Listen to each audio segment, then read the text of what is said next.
ठीक है। तो हम लोग कल देख रहे थे न्यूक्लियोफिलिक एडिशन रिएक्शन, ठीक है। अब यहाँ पर न्यूक्लियोफिलिक एडिशन रिएक्शन क्या है, आपको थोड़ा सा चर्चा हो गई थी कि the addition reaction in which nucleophile attacks on rate determining step is known as nucleophilic addition reaction. ऐसा कोई भी रिएक्शन जिसमें रेट डिटरमाइनिंग स्टेप में न्यूक्लियोफाइल अटैक करता है उसको हम लोग न्यूक्लियोफिलिक एडिशन रिएक्शन करते हैं, ठीक है। अब ये जो न्यूक्लियोफिलिक एडिशन रिएक्शन है मोस्टली रिप्रेजेंट किया जाएगा कार्बोनिल ग्रुप के द्वारा, मतलब कार्बोनिल ग्रुप में एल्डिहाइड कीटोन के द्वारा, फिर साइनाइड के द्वारा, और जो एल्काइन होते हैं उनके भी कुछ रिएक्शन जो होते हैं न्यूक्लियोफिलिक एडिशन रिएक्शन होते हैं। अगर कहा जाए कि जो एल्काइन है वो न्यूक्लियोफिलिक रिप्रेजेंट करता है या इलेक्ट्रोफिलिक एडिशन, तो आपका मतलब जो आंसर होगा वो इलेक्ट्रोफिलिक एडिशन का होगा। लेकिन कुछ रिएक्शन उनके जो होते हैं न्यूक्लियोफिलिक एडिशन होते हैं, और वो तब होंगे जब किसी लुईस एसिड की प्रेजेंस में हो या हैवी मेटल आयन की प्रेजेंस में हो, तब वो जो रिएक्शन होंगे वो न्यूक्लियोफिलिक एडिशन रिएक्शन होंगे। जब उसको पढ़ाएंगे फिर उस पर चर्चा किया जाएगा, ठीक है। हम लोग ये देखने वाले थे कि nucleophilic addition reaction of carbonyl group, nucleophilic addition reaction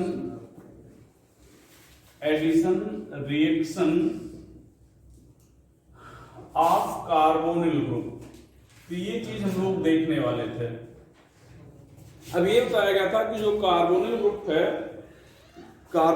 है इसमें ये देखिए भैया, ये C डबल बॉन्ड हो, इसको लोग कार्बोनिल ग्रुप कहेंगे। इसके पास दो वैलेंसी है, दोनों वैलेंसी में दोनों पर H है तो ये एल्डिहाइड है, एक पर H है एक पर R है तब भी एल्डिहाइड है, और दोनों पर R है तब ये क्या हो जाएगा, कीटोन। इन सब को हम लोग क्या कह रहे हैं, कार्बोनिल ग्रुप कह रहे हैं, ठीक है। मतलब दोनों वैलेंसी, कार्बोनिल ग्रुप के दोनों वैलेंसी पर कोई भी ऐसा ग्रुप नहीं है जो हट सके, या nucleophile as a leaving group नहीं है। कल हम लोग यहाँ पर बताए थे कि R यहाँ पर अगर G लिखा गया है, G क्या है, ये nucleophile as a leaving group है, तो यहाँ पर G इक्वल टू क्या लिखा गया था, OH minus RO minus NH2 minus, यहाँ पर ACO माइनस, और क्या लिखे थे भैया, Cl माइनस, और क्या लिखा गया था, C6H5O माइनस। मतलब G की जगह पर इन चीजों को नहीं होना चाहिए। ये nucleophile as a leaving group हैं, अगर ये हैं तो ये फिर हट जाएंगे, ठीक है। मतलब तो हम लोग जो पढ़ना चाह रहे हैं वो चीज नहीं पढ़ पाएंगे। तो हमारी पहली कंडीशन थी कि if any valency of the carbonyl group is not satisfied by group G, यहां तक लिखा गया था ना। तो यहां पर आगे चलेंगे, मिटा रहे हैं इसको, मिटाएं, चलो भैया यहां पर लिखेंगे रिएक्शन अकर इन 2 स्टेप, हो गया था, चलो reaction occur in 2 step. Step 1 में क्या बताया गया था, step 1, in this step nucleophile attacks on carbonyl group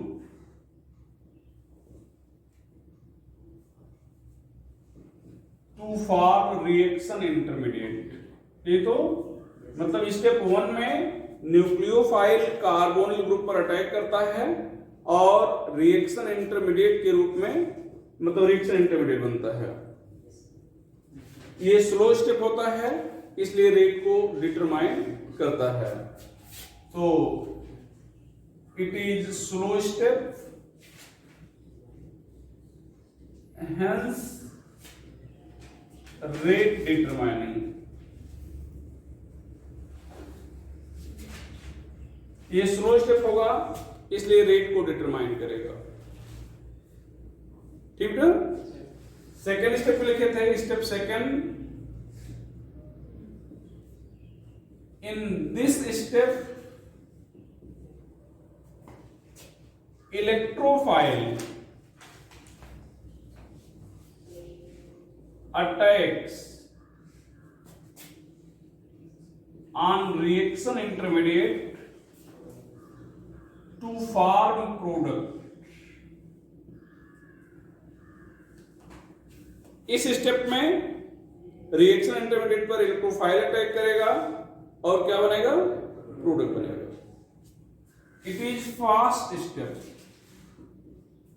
it is fast step.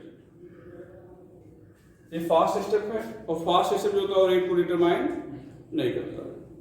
अच्छा, आप देख रहे हैं कि आप कह रहे हो न्यूक्लियोफाइल अटैक करेगा पहले स्टेप में और दूसरे स्टेप में इलेक्ट्रोफाइल अटैक करेगा.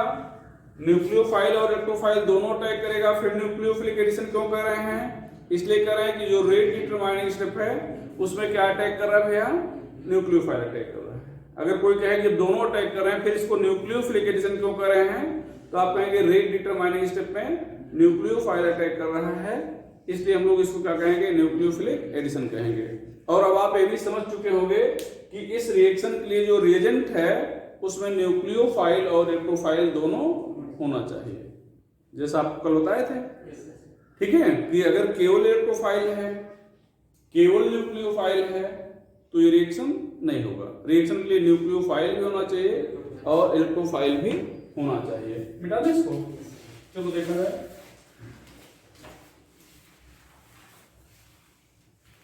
यहां पर हम एक रिएक्शन लिख रहे हैं. यहां पर C डबल बॉन्ड O है जिसको आप कार्बोनिल ग्रुप कह रहे हैं.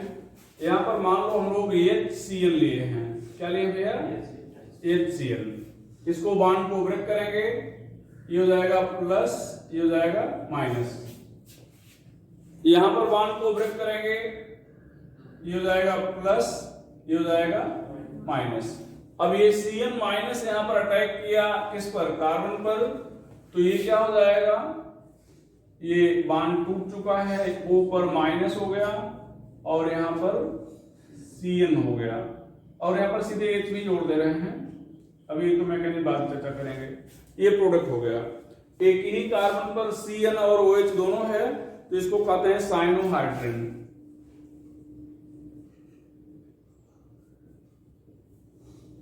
एक ही कार्बन पर Cn और OH दोनों है तो इसको क्या कहेंगे, साइनोहाइड्रिन. इसकी अगर हम लोग मैकेनिज्म पे चर्चा करें कि इसकी मैकेनिज्म क्या होगी, तो यहां पर देखें बेटा, मैकेनिज्म पे चर्चा कर रहे हैं हम लोग.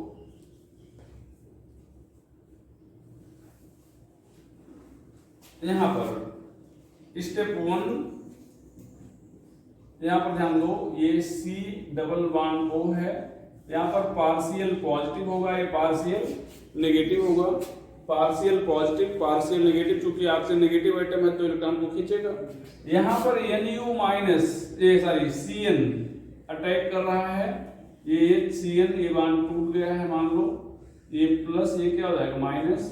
तो ये जब Cn माइनस यहाँ पे अटैक करेगा, ध्यान दो यहाँ पर positive, partial positive charge already है, तो जब Cn माइनस यहाँ पे अटैक करेगा तो ये जो इलेक्ट्रॉन पेयर है पोलराइज हो जाएगा किधर, ऑक्सीजन की साइड में. ये दोनों इलेक्ट्रॉन कहां पे आ जाएंगे, ऑक्सीजन की साइड में आ जाएंगे. और यहां पर जो स्ट्रक्चर दिख रहा है वो ऐसा दिख रहा है. इसको हम लोग कहेंगे रिएक्शन इंटरमीडिएट. ये स्लो स्टेप है, इसको लोग कह रहे हैं रिएक्शन इंटरमीडिएट. ठीक है. और स्टेप 2 में देखा जाए,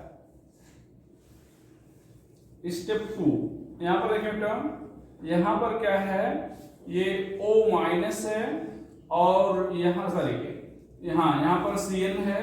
अब यहां पर H प्लस अटैक करेगा, तो H प्लस ये अटैक करेगा तो कहां पे अटैक करेगा, ऑक्सीजन पर. और ये क्या बन गया, OH हो गया और C से Cn जुड़ गया है. इसको आपने प्रोडक्ट बोला था और प्रोडक्ट का नाम क्या है, तो आपने बताया था साइनोहाइड्रिन. इस प्रोडक्ट का नाम क्या है, साइनोहाइड्रिन है.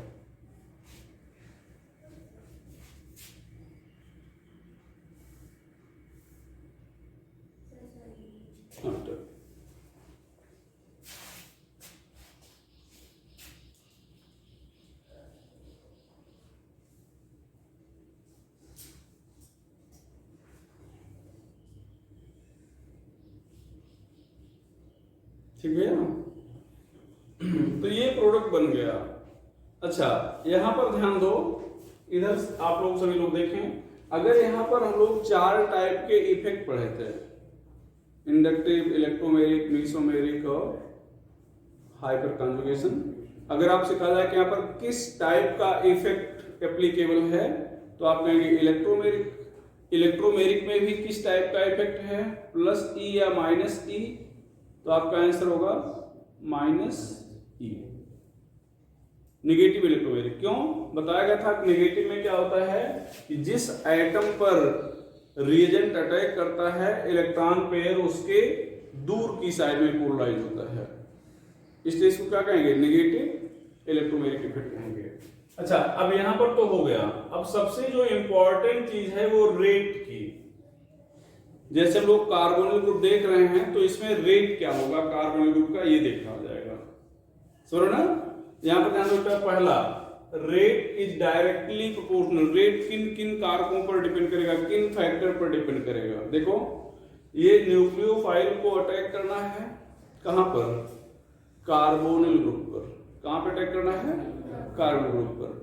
न्यूक्लियोफाइल पर माइनस चार्ज होगा या लोन पेयर होगा, मतलब इलेक्ट्रॉन रिच स्पीशीज होगा, और यहां पर अटैक करेगा इलेक्ट्रॉन डिफिशिएंट सेंटर पर, मतलब यहां पर इलेक्ट्रॉन डिफिशियंसी ज्यादा होनी चाहिए। इलेक्ट्रॉन डिफिशियंसी जितना ज्यादा होगी अटैक करने की टेंडेंसी उतना क्या हो जाएगी, ज्यादा हो जाएगी। ठीक है, तो हम लोग कह सकते हैं कि positive charge density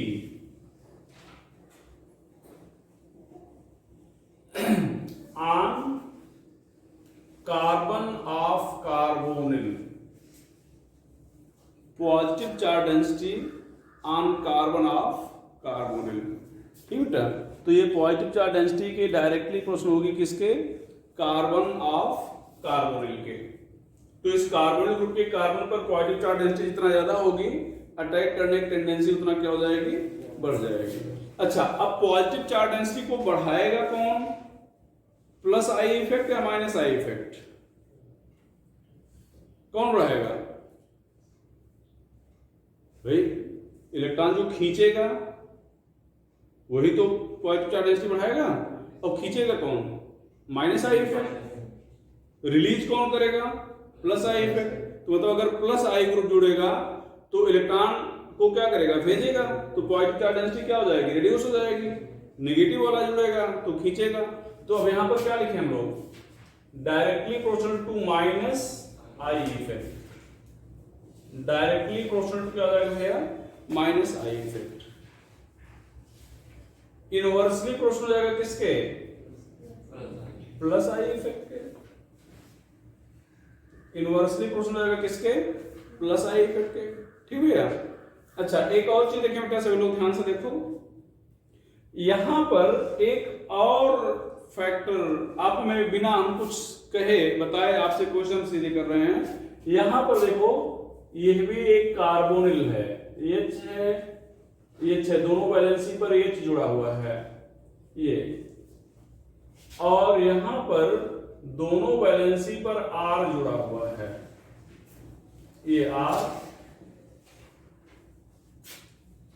nucleophile attack करना है, पहले केस में न्यूक्लियोफाइल आसानी से अटैक करेगा या दूसरे केस में, पहले में। क्यों, क्योंकि H की साइज छोटी है तो हिंड्रेंस क्या है, कम है। R की साइज बड़ी है तो हिंड्रेंस क्या है, ज्यादा है। तो इसका मतलब हिंड्रेंस क्या होना चाहिए, कम होना चाहिए। तो यहां पर हम लोग क्या लिखेंगे, inversely proportional to, inversely proportional to steric hindrance. Inversely proportional to क्या हो जाएगा, स्टेरिक हिंड्रेंस। तो ये जो कार्बोनिल ग्रुप है इसका जो रेट ऑफ रिएक्शन है कितने फैक्टर पर डिपेंड कर रहा है, 4 फैक्टर पर। कितने फैक्टर पर, 4 फैक्टर पर डिपेंड कर रहा है। 4 फैक्टर में क्या क्या हो गया, directly proportional to positive charge density on carbon of carbonyl. तो इस कार्बन पर पॉजिटिव चार्ज डेंसिटी जितना ज्यादा होगी न्यूक्लियोफाइल के अटैक करने का चांस उतना बढ़ जाएगा। पॉजिटिव चार्ज डेंसिटी ज्यादा होने के लिए जो दोनों वैलेंसी हैं इस पर क्या जुड़ना चाहिए, माइनस आई ग्रुप जुड़ना चाहिए। ठीक है, क्या नहीं जुड़ना चाहिए, प्लस आई ग्रुप। मतलब अगर माइनस आई ग्रुप जुड़ेगा पॉजिटिव चार्ज डेंसिटी बढ़ाएगा, रेट बढ़ा देगा, प्लस आई जुड़ेगा पॉजिटिव चार्ज डेंसिटी घटाएगा, रेट घटा देगा। और स्टेरिक हिंड्रेंस क्या होना चाहिए भैया, कम होना चाहिए। यहां तक बात अपनी हो गई, मिटा दें इसको। अच्छा, अब देखें आप लोग, सभी लोग देखें यहां पर ध्यान से। अब यहां पर अगर आपसे बात किया जाए, देखो बेटा, ये यहां पर ये H है, कार्बन के दोनों वैलेंसी पर H जुड़ा है। यहां पर एक वैलेंसी पर H है और दूसरी वैलेंसी पर क्या है, R है। यहां पर दोनों वैलेंसी पर R है।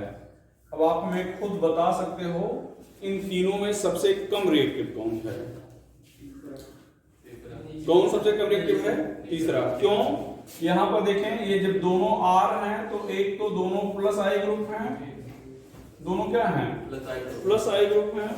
तो प्लस आई ग्रुप हैं तो यहां पर क्या हो जाएगा, रेट कम हो जाएगा। मतलब पॉजिटिव चार्ज डेंसिटी क्या हो जाएगी भैया, कम हो जाएगी। पॉजिटिव चार्ज डेंसिटी कम हो जाएगी तो रेट कम हो जाएगा।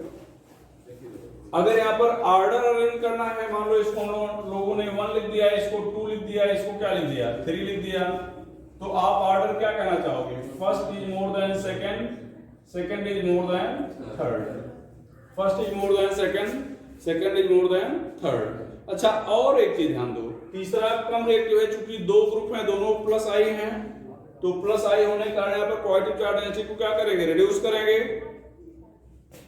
पॉजिटिव चार्ज डेंसिटी यहाँ पर क्या करेंगे, रिड्यूस करेंगे। ठीक भैया। और दूसरा एक और कारण है यहाँ पर, आप जो बताया था स्टेरिक हिंड्रेंस, यहाँ पर देख लो, यहाँ पर आपने स्टेरिक हिंड्रेंस बताया था ना, तो यहाँ पर स्टेरिक हिंड्रेंस भी ज्यादा है, चूंकि दोनों आर बड़े साइज के हैं, तो दोनों आर बड़े साइज के हैं, तो यहाँ पर स्टेरिक हिंड्रेंस क्या हो जाएगा, बढ़ जाएगा, है कि नहीं। अच्छा, अब यहाँ पर ध्यान दो, ये दोनों ऊपर से अगर आप देखें तो ये एल्डिहाइड है और ये नीचे वाला क्या है, कीटोन है। तो अगर आपसे कहा जाए कि एल्डिहाइड और कीटोन में कौन कम रिएक्टिव होगा, कीटोन। क्यों कीटोन कम रिएक्टिव होगा, तो आप बताएंगे यहाँ पर प्लस आई इफेक्ट ज्यादा है और स्टेरिक हिंड्रेंस ज्यादा है। प्लस आई इफेक्ट ज्यादा है और क्या है, स्टेरिक हिंड्रेंस ज्यादा है। तो यहां पर मिटा दें। अच्छा, यहां पर लिख रहे हैं आई की in between aldehyde and ketone, comma करके, कीटोन इज लेस रिएक्टिव, अर्थात एल्डिहाइड और कीटोन में कीटोन कम रिएक्टिव होगा, ketone is less reactive. Reason पूछा जाए क्यों, एज या ड्यू टू कर लेंगे, due to more plus I effect and more steric hindrance.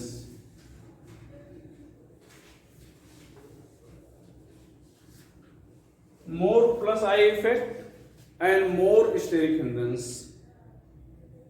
ठीक है।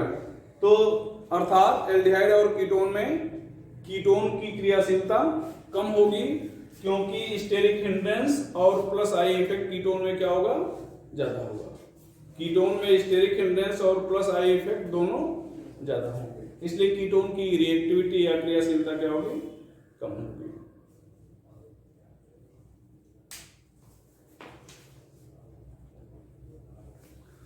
भैया यहां पर अगर आपसे कोई कहे CF3COH, CCl3COH, CBr3COH, CI3COH, क्या होगा रिएक्टिविटी ऑर्डर, घट रहा है बढ़ रहा है, यहां पे घट रहा है। F Cl Br I जुड़ रहे हैं ना, तो F का एक तो माइनस आई पावर ज्यादा है और साइज छोटी है, तो माइनस आई अधिक है और हिंड्रेंस कम है, तो इसका मतलब एफ के केस में रिएक्टिविटी क्या होगी, ज्यादा होगी। तो यहां पर क्या लिखेंगे, minus I effect decreases and steric hindrance. Steric hindrance को हिंदी में क्या कहेंगे, त्रिविमीय बाधा इंक्रीजेज, सो रिएक्टिविटी डिक्रीजेज, इसलिए रिएक्टिविटी कम हो जाएगी। इसमें डालना बेटा इधर,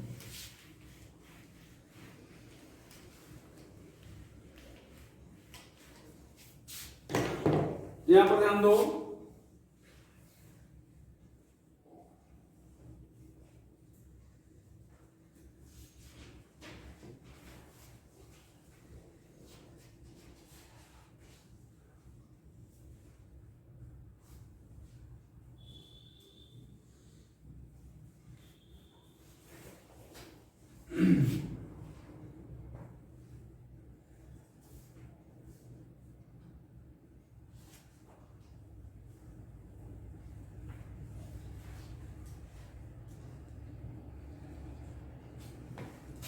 इन चारों का रिएक्टिविटी ऑर्डर बताना है।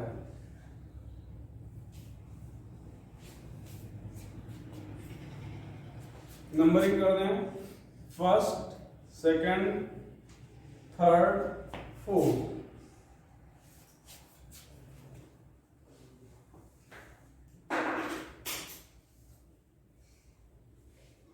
क्या हो जाएगा, हाँ, second, first, fourth, third. F वाले सीएल से ज्यादा होंगे, तो मतलब ये दोनों ज्यादा होगा और ये दोनों क्या होगा, कम। अब इन दोनों में कौन ज्यादा होगा, एफ यहां पर नजदीक है, तो माइनस आई इफेक्ट यहां पर क्या होगा, ज्यादा होगा। यहां पर क्या होगा, कंपैरेटिवली कम होगा। ठीक है, वही सेम चीज, यहाँ पर सीएल दूर है, यहाँ पर सीएल क्या है, पास है, माइनस आई इफेक्ट यहाँ ज्यादा होगा, यहाँ पर क्या होगा, दूर होगा। ठीक है, तो क्वेश्चन ऐसे पूछे जाते हैं, आप याद रखिएगा।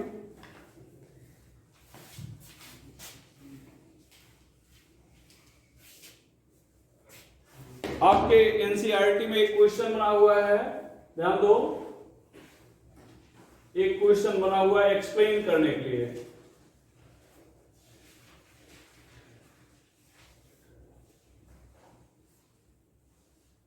ये दो कंपाउंड हैं,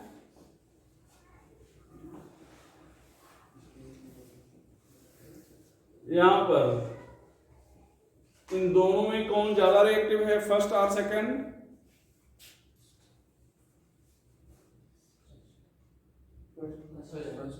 सेकंड कम रिएक्टिव क्यों है, प्लस आई इफेक्ट भी ज्यादा है और हिंड्रेंस भी ज्यादा है, प्लस आई इफेक्ट भी ज्यादा है और हिंड्रेंस भी ज्यादा है, तो less reactive due to here more steric hindrance and plus I effect. Steric hindrance और प्लस आई इफेक्ट ज्यादा होने से, तो ये कम रिएक्टिव है। ठीक है, ये हो जाएगा। चलो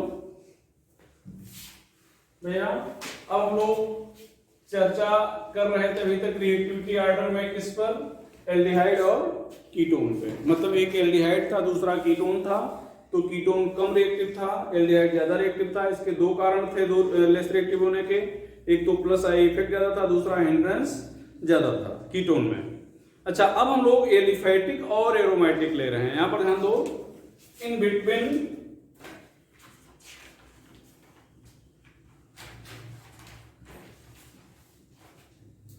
aliphatic and aromatic aldehyde or ketone. भैया, एलिफैटिक और एरोमेटिक एल्डिहाइड और कीटोन में, एलिफैटिक और एरोमेटिक एल्डिहाइड या कीटोन में देखा जाए कौन ज्यादा रिएक्टिव होगा कौन कम। पहले आप हमें बताओगे, हम आपको कुछ नहीं बताएंगे। ये एल्डिहाइड ले रहे हैं, ये एलिफैटिक एल्डिहाइड है, यहाँ पर प्लस है, स्लाइटली पॉजिटिव चार्ज डेंसिटी होगी, लेकिन ये जो R है ये इलेक्ट्रॉन रिलीज कर रहा है, इलेक्ट्रॉन भेज रहा है कार्बन की तरफ, मतलब यहाँ पर पॉजिटिव चार्ज डेंसिटी को रिड्यूस कर रहा है। ठीक है, यहाँ पर हम लोग ले रहे हैं एरोमेटिक। देखें यहाँ पर हम चर्चा कर रहे हैं किसकी, एरोमेटिक की।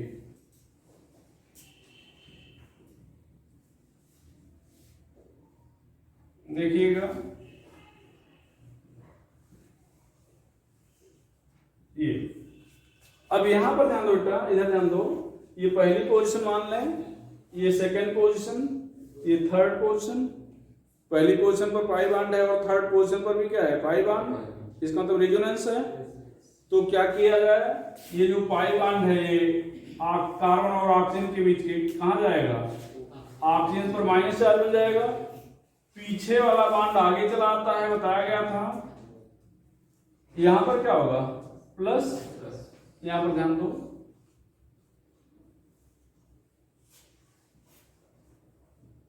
ये यहां पर डबल बॉन्ड हो गया, ये प्लस हो गया। और अगर हम लोग इसको देखें, इसको पहली पोजीशन कहें, ये दूसरी, ये तीसरी है, तो पाई बॉन्ड आगे चला जाता है और प्लस चार्ज कहां जाता है, पीछे। तो पाई बॉन्ड हट के यहां पे आ जाएगा और प्लस चार्ज जहां से हटा है वहां पे आ जाएगा, पाई बॉन्ड हटा है। अब ये स्ट्रक्चर हो गया।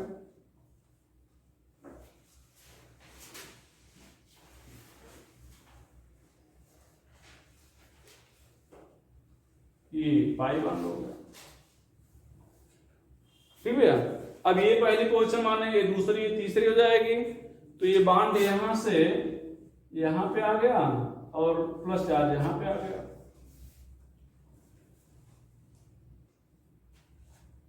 यहां पर ध्यान दो,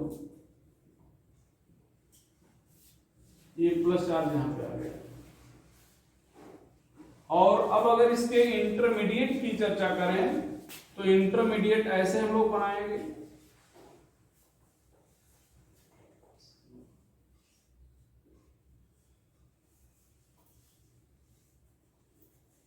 ये ध्यान दो ऐसे। अब हम आपको बता रहे हैं कुछ, हमने दोनों का डायग्राम बना दिया, हम आपसे सीधे पूछ रहे हैं कि एरोमेटिक ज्यादा रिएक्टिव होगा या एलिफैटिक। ये एलिफैटिक है, एरोमेटिक है, हाँ कौन बोल रहा है एरोमेटिक, आप क्यों भैया, रेजोनेंस ज्यादा है। और कोई भैया, और कोई बोलेगा? अच्छा, एडिशन रिएक्शन के लिए क्या बताया गया था, सबसे पहले शर्त क्या बताए गए थे, एडिशन रिएक्शन के लिए क्या होना चाहिए, पाई बॉन्ड होना चाहिए, डबल बॉन्ड होना चाहिए या ट्रिपल बॉन्ड होना चाहिए, होना चाहिए ना। अगर पाई बॉन्ड नहीं है या डबल बॉन्ड नहीं है तो फिर एडिशन रिएक्शन नहीं होगा, ठीक है। डबल बॉन्ड कैरेक्टर कहां पे ज्यादा है, यहां पे या यहां पे, ये प्योर डबल बॉन्ड है और ये क्या है, पार्शियल डबल बॉन्ड है। अब बताओ, हाँ यहां पर पॉजिटिव चार्ज है, भले ये एल्किल ग्रुप उसको रिड्यूस कर रहा है, भले उसको एल्किल ग्रुप क्या कर रहा है, यहां पर दिख रहा है आपको पॉजिटिव चार्ज, या एक बार में देख लो किसी स्ट्रक्चर में दिखा कहीं, वो दिख रहा है कहां पे, सॉरी वो दिख रहा है बेंजीन रिंग में, कहां पर दिख रहा है, बेंजीन रिंग में, ठीक है। ये थोड़ा सा बनाना भूल गया था, ये देखो। तो अब यहां पर अटैक करने की पॉसिबिलिटी है, तो ठीक है, तो लिख लेंगे in between aliphatic and aromatic aldehyde or ketone. यहां पर आगे लिख रहे हैं aromatic is less reactive, aromatic की क्रियाशीलता कम होगी। Aromatic is less reactive, aromatic is less reactive, aromatic की क्रियाशीलता क्या होगी, कम होगी। ठीक है, अब पूछा जाए कम क्यों होगी, तो आप दो कारण बताएंगे। एक तो डबल रिजोनेंस के कारण डबल बॉन्ड कैरेक्टर कम हो गया है, और दूसरा positive charge density benzene ring में डिस्ट्रीब्यूट हो गई है as due to resonance, due to resonance double bond character of carbonyl group decreases and also positive charge density of carbonyl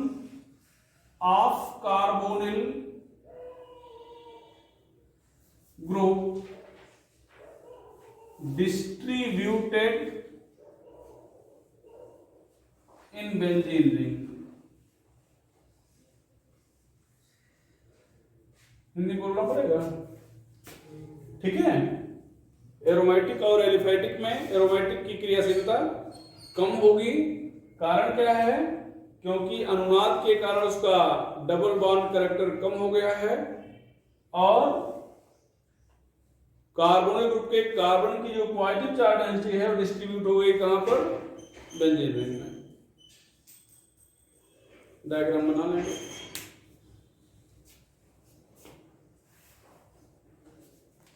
diagram बना लिए हो,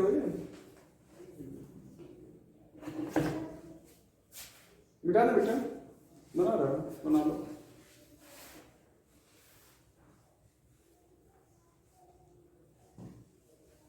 बन गया नहीं?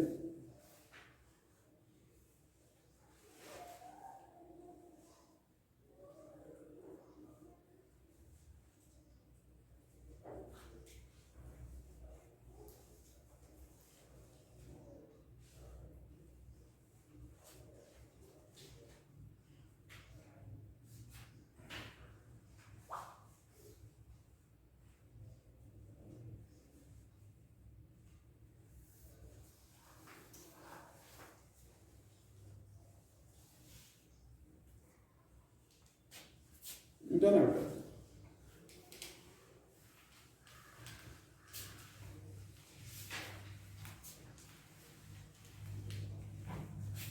अच्छा, इस तरह से अगर हम लोग डिफरेंट कंपाउंड की रिएक्टिविटी ऑर्डर देखें तो क्या होगा, 10 रिएक्टिविटी ऑर्डर of different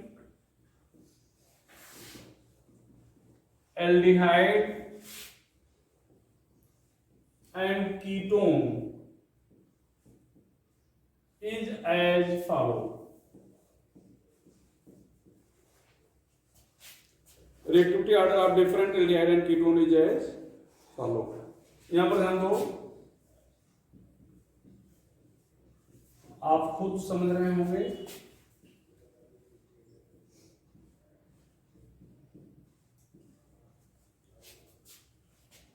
ये चीज यहां पर AR का मतलब एरोमेटिक है,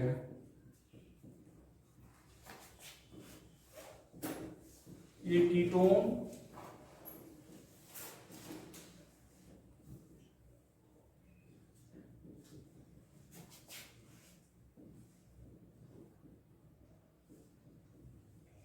ध्यान रखना, ये तीनों एल्डिहाइड हैं। पहले दोनों aliphatic aldehyde, aromatic aldehyde, last वाले कीटोन हैं एलिफेटिक कीटोन, इसको आप मिक्स कीटोन कहेंगे और इसको एरोमेटिक कीटोन कहेंगे। जहां पर हमने AR लिख रखा है वहां पर हो सकता है AR की जगह पर C6H5 लिखा हो या फिर PH लिखा हो। AR की जगह पर क्या लिखा हो, C6H5 लिखा हो या PH लिखा हो। लिख लो भैया इसको।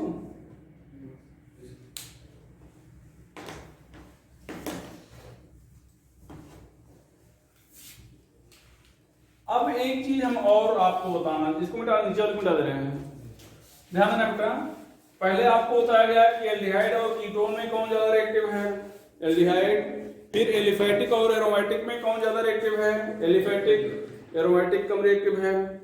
अब मान लो सभी एरोमेटिक हैं, मान लो क्या है, सभी एरोमेटिक हैं, ठीक है। तो एरोमेटिक में अगर आर्थो या पैरा पोजीशन पर -m ग्रुप आ जाता है तो रेट बढ़ जाएगा। लिख लो इसको, लिख लो।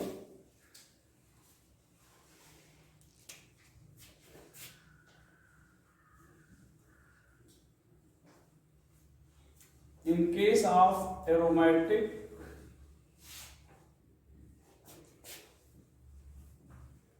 aldehyde or ketone,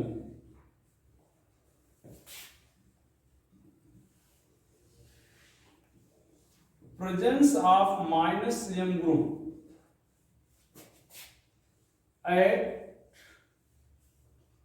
ortho or para position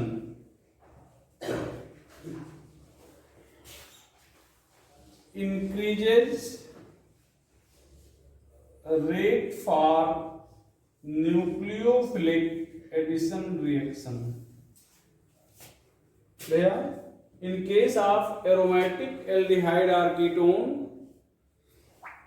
presence of -m group at ortho or para position increases rate for nucleophilic addition reaction. अगर एरोमेटिक में आर्थो या पैरा पोजीशन पर -m ग्रुप है तो न्यूक्लियोफिलिक एडिशन रिएक्शन का rate क्या होगा, बढ़ जाएगा। एक क्वेश्चन आपको बोल रहे हैं जो पूछा गया था, मिटा दें इसको।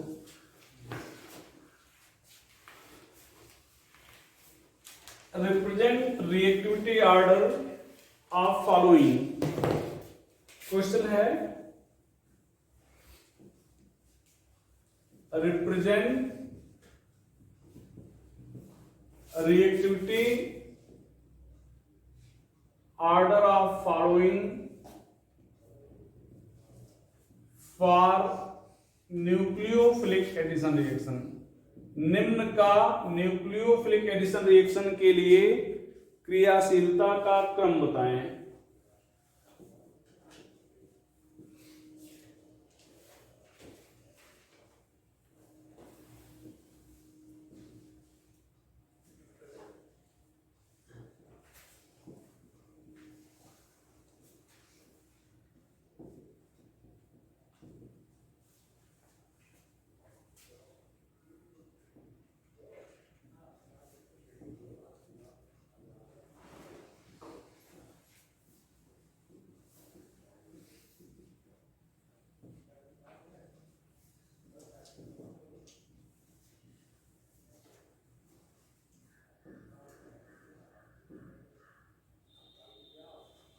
बताएंगे।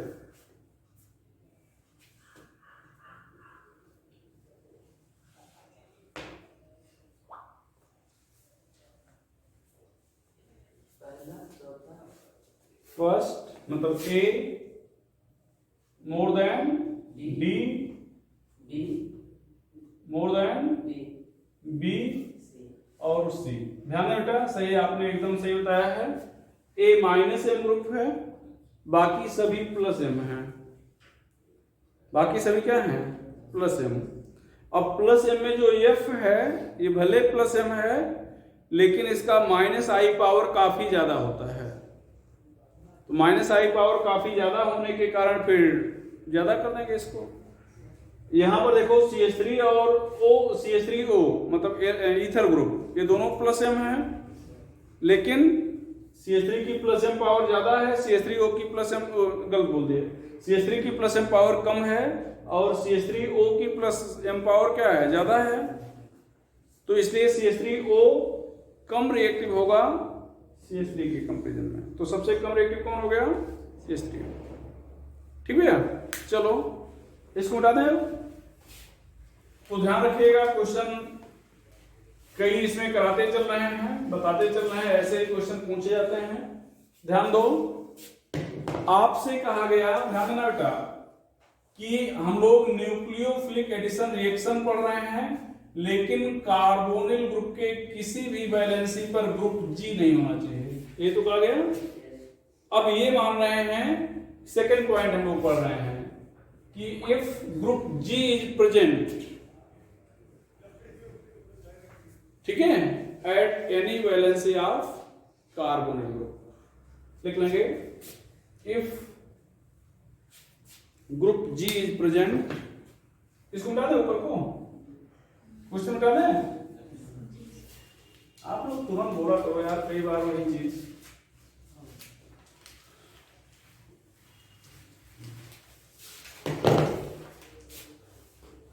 पॉइंट सेकंड है, if any valency of carbonyl group is satisfied by group G।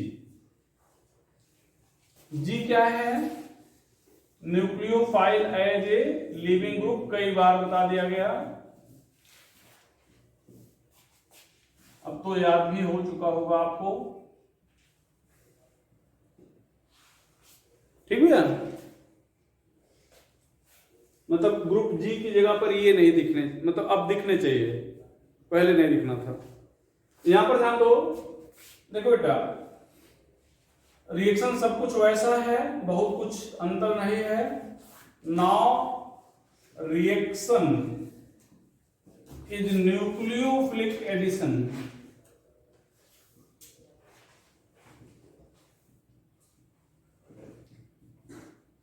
Elimination reaction.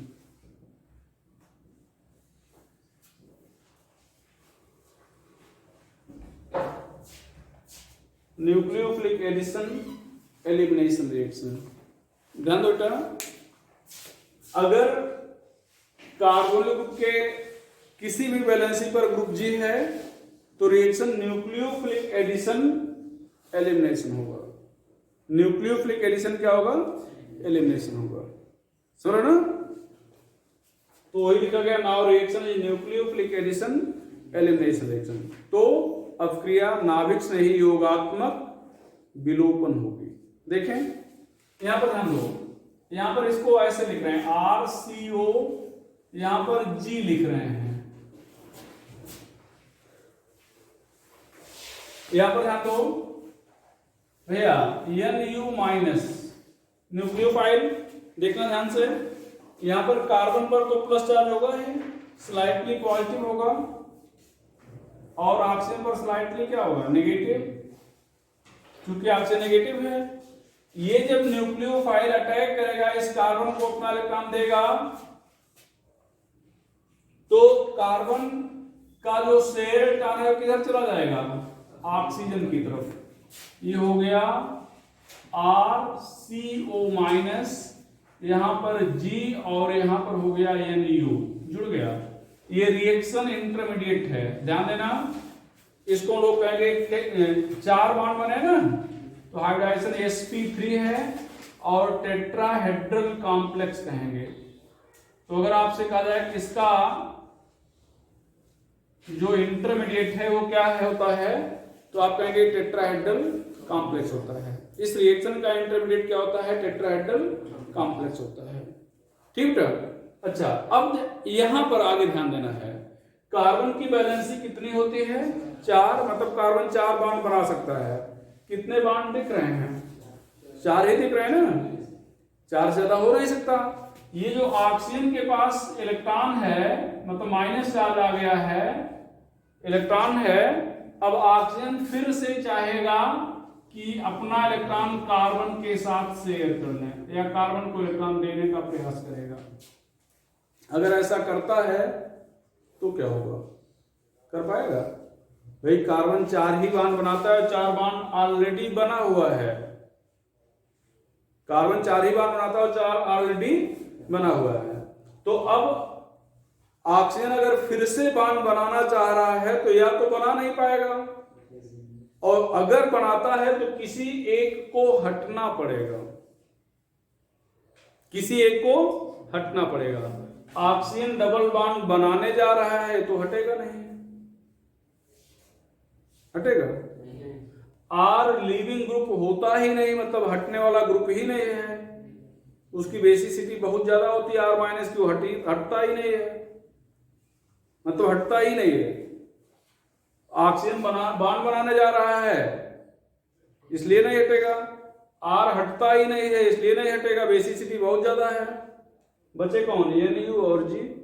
NU को अगर हटना पड़े तो आएगा क्यों? अगर NU को हटना हो तो फिर आएगा ही क्यों? तो हटेगा कौन? जी। तो यहां से ये जो G है ये शेयर कॉम्पेयर लेकर चला जाएगा, मतलब सेंटर को छोड़ देगा, इसलिए बार बार उसको लीविंग ग्रुप कह रहे हैं। क्या कह रहे हैं? Leaving group. ये चला गया और ये देखें। अब अगर इस बीच वाले स्टेप को ना देखें बेटा, तो यहां पर पहले ये बताएं, एडिशन हुआ, न्यूक्लियोफाइल जुड़ा और न्यूक्लियोफाइल एलिमिनेट हुआ, तो ये था एडिशन और ये था एलिमिनेशन, एडिशन एलिमिनेशन रिएक्शन। अगर इस बीच वाले स्टेप को हटा दिया जाए, आपको दिखाया ही न जाए, केवल इतना दिखाया जाए, तो आपको ऐसा लगेगा एक न्यूक्लियोफाइल ने दूसरे न्यूक्लियोफाइल को रिप्लेस कर दिया है। ऐसे ही तो लगेगा, ऐसा ही लगेगा ना। तो इसका मतलब क्या हुआ कि इसको हम लोग न्यूक्लियोफिलिक सब्स्टिट्यूशन रिएक्शन भी कह सकते हैं। क्या कह सकते हैं? न्यूक्लियोफिलिक सब्स्टिट्यूशन रिएक्शन कह सकते हैं। तो अगर आपसे कहा है कि वास्तव में रिएक्शन क्या है, तो आप कहेंगे वास्तव में तो न्यूक्लियोफिलिक एडिशन एलिमिनेशन है, न्यूक्लियोफिलिक एडिशन एलिमिनेशन है। लेकिन अगर ये ऑप्शन में नहीं रहेगा तो फिर आप न्यूक्लियोफिलिक सब्स्टिट्यूशन भी कह देंगे। ठीक है, तो कई बुक में लिखा भी होगा कि it is nucleophilic substitution reaction of sp2 hybrid carbon, इसका हाइब्रिडेशन sp2 है। और जो हम लोग एल्किल हैलाइड एल्कोहल ये सब में देखे थे वो क्या था? sp3 हाइब्रिड कार्बन का था। किसका था? sp3 हाइब्रिड कार्बन का था। ठीक है, तो अगर दोनों ऑप्शन, मैं बहुत क्लियर बता रहा हूं, अगर दोनों ऑप्शन में रहेगा कि this reaction is example of nucleophilic addition elimination या फिर न्यूक्लियोफिलिक सब्स्टिट्यूशन, दोनों ऑप्शन में है तो आप एडिशन एलिमिनेशन कहेंगे। एडिशन एलिमिनेशन नहीं है ऑप्शन में तब आप न्यूक्लियोफिलिक सब्स्टिट्यूशन कहेंगे। बात क्लियर हो गई कि कब आपको एडिशन एलिमिनेशन कहना है और कब सब्स्टिट्यूशन कहना है। दोनों है तो एडिशन एलिमिनेशन। अगर एडिशन एलिमिनेशन ऑप्शन नहीं है, केवल सब्स्टिट्यूशन है, तो फिर हम क्या बोलेंगे? Substitution, nucleophilic substitution. ठीक बेटा? अच्छा, यहां पर अगर हम लोग रेट की चर्चा करें, ध्यान दें, रेट ऑफ रिएक्शन, तो चूंकि न्यूक्लियोफिलिक एडिशन है तो पीछे वाले तो सारे फैक्टर हैं जो आपने पीछे पढ़ा था कि यहां पर क्या होना चाहिए, क्या होना चाहिए? पॉजिटिव चार्ज डेंसिटी ज्यादा होना चाहिए, स्टेरिक डिस्टेंस कम होना चाहिए, वो पूरी कहानी पीछे वाली उसके साथ और भी अब जुड़ गया है। जितना था उतना तो है ही है, और यहाँ पर डिसाइडिंग फैक्टर क्या होने जा रहा है? डिसाइडिंग फैक्टर ये होने जा रहा है, देखो आपने कहा कि ये प्रोडक्ट बन गया। प्रोडक्ट कब बन गया? जब ये न्यूक्लियोफाइल हट गया, जब ये न्यूक्लियोफाइल हट गया। अगर ये जी मना कर दे कि हम नहीं हटेंगे तो ऑक्सीजन बॉन्ड ही नहीं बना पाएगा, जैसे आर नहीं हट रहा था, नहीं बना पाएगा ना, तो इसका मतलब ये प्रोडक्ट नहीं बनेगा। तो ये जो प्रोडक्ट बन रहा है इसका रेट किस पर डिपेंड कर रहा है? Leaving tendency of group ji.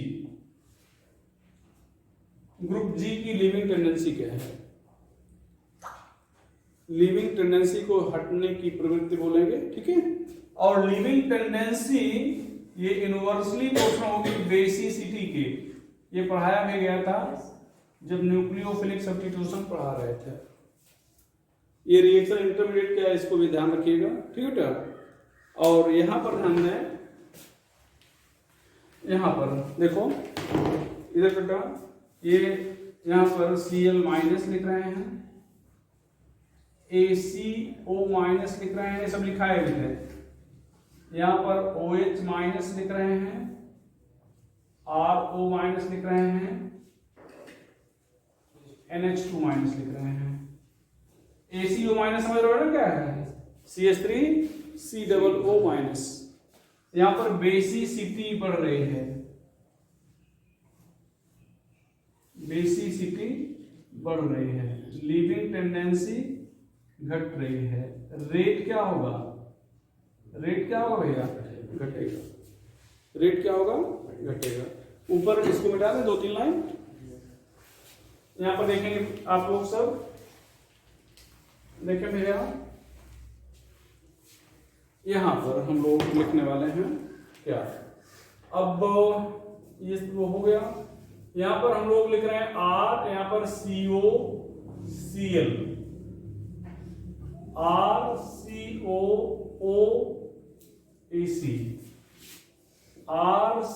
RCOOH, RCOOR, RCONH2। ध्यान दो, इसको आप क्या बोलोगे? कार्बोक्सिलिक एसिड बोलोगे ना? क्या बोलोगे? Carboxylic acid. और यहाँ पर OH है। बाकी सबको ध्यान से देखो, अगर इसी OH को हटा दिया जाए तो बाकी सारी चीजें तो सब में सेम है। यहाँ पर OH की जगह पर Cl है, यहाँ पर OH की जगह पर OCO है, AC, यहाँ पर OR, यहाँ पर क्या है? NH2। बाकी सब तो सेम है। तो इसका मतलब बाकी जो लिखे गए इनको एसिड डेरिवेटिव बोलेंगे। क्या बोलेंगे? Acid derivative. अम्ल के व्युत्पन्न, मतलब ये सभी अम्ल से व्युत्पन्न किए गए हैं। अब इनके क्रियाशीलता का क्रम अगर देखा जाए भैया, तो आप लोग क्या लिखने वाले हो? रेट बढ़ रहा है घट रहा है? यहां पर देख लो, रेट घट रहा है, ठीक है। तो यहां पर क्या बोलेंगे? Rate decreases, rate decreases. इसको नीचे मिटा दें। अच्छा, अब फिर थोड़ा समझिएगा, फिर वही एल्डिहाइड कीटोन वाली ही सारी चर्चा हो रही है, कुछ बदल नहीं रहे हैं। यहां पर ध्यान दो। अब यहां पर G को सेम रखते हैं। G को क्या रख रहे हैं? सेम, समझो ना? और R को बदल रहे हैं। एक बार एलिफैटिक है और दूसरी बार एरोमेटिक है। कौन ज्यादा रिएक्टिव है भैया? एलिफैटिक। एरोमेटिक वाला कम रिएक्टिव ना, कारण वही जो पीछे आपने देखा था। तो aliphatic is more reactive than aromatic, मतलब for same G aliphatic is more reactive. अगर जी सेम है तो एलिफैटिक ज्यादा रिएक्टिव है और एरोमेटिक कम रिएक्टिव है, ठीक है। यहां पर इफ जी इज सेम, ये एलिफैटिक है और ये एरोमेटिक है। एलिफैटिक है और क्या बेटा? एरोमेटिक है। बात हो गई। अब फिर से आ जाता है एरोमेटिक पे। अब ध्यान दो, एलिफैटिक भूल जाते हैं, अब केवल एरोमेटिक पे आ रहे हैं। जी सेम है, जी क्या है? ये बेंजीन एरोमेटिक है तो बेंजीन रिंग भी सेम ही होगी। बेंजीन रिंग पर कुछ जुड़ा हुआ है तो यहां पर भी -m ग्रुप अगर आर्थो या पैरा पोजीशन पर जुड़ा है तो रेट क्या होगा? बढ़ जाएगा। -m ग्रुप जुड़ा है तो रेट क्या होगा भैया? बढ़ जाएगा। लिखना के in case of aromatic,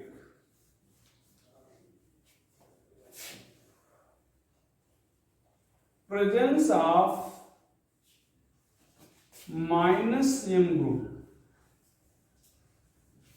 increases rate, -m group on कहां? आर्थो और पैरा पोजीशन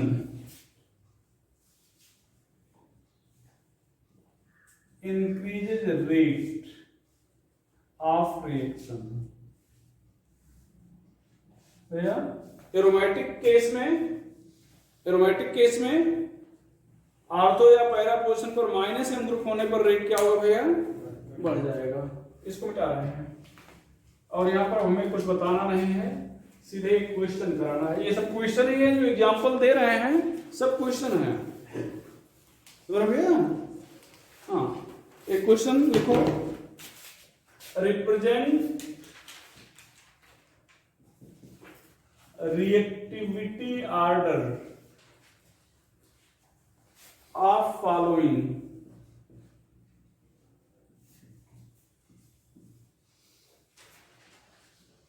फॉर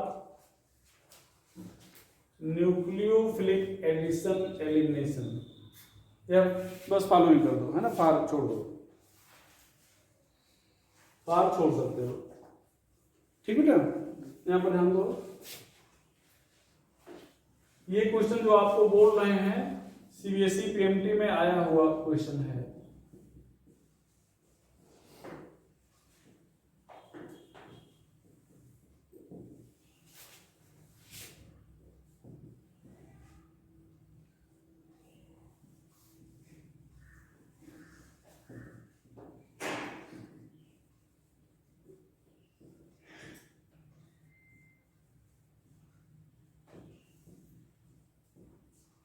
यहां पर ए बी सी डी बताएं। हाँ, फिर ए, पहले ए बी, हमें लगता है क्रम से लिख दिया गया है ना।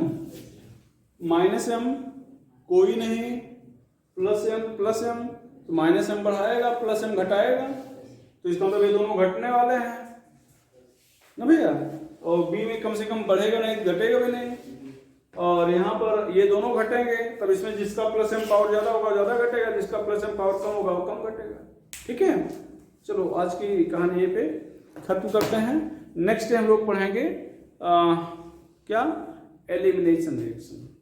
ठीक है, तो आगे कहानी करो आप इसको।